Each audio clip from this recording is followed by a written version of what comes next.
में जब भी तेजी या मंदी होती है तो उसके साथ साथ फंड्स में या शेयर्स में भी तेजी या मंदी होती है। इसको मापते हैं बीटा से।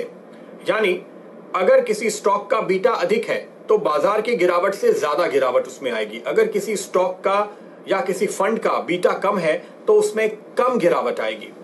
इंडेक्स फंड में निवेश करने पर अमूमन आपको दूसरे फंड्स के मुकाबले या सीधे शेयरों में निवेश करने के मुकाबले कम उतार चढ़ाव का सामना करना पड़ता है। इसकी वजह यह है कि इंडेक्स फंड इकोनॉमी के हर एक सेक्टर पे दांव लगाते हैं, हर एक सेक्टर पे निवेश करते हैं।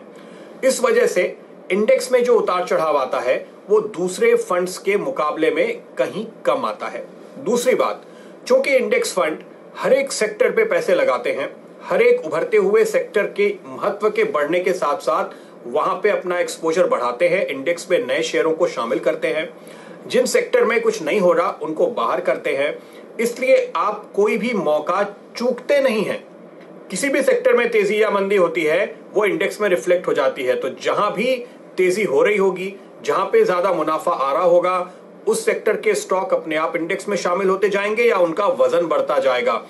तो इंडेक्स फंड आपके लिए बाजार की तेजी को सबसे बेहतरीन तरीके से उसका फायदा उठाने का मौका देते हैं। अगर आप इंतजार कर रहे थे बाजार में एंट्री लेने के लिए तो ईटीएफ और इंडेक्स फंड में निवेश का यही है मौका।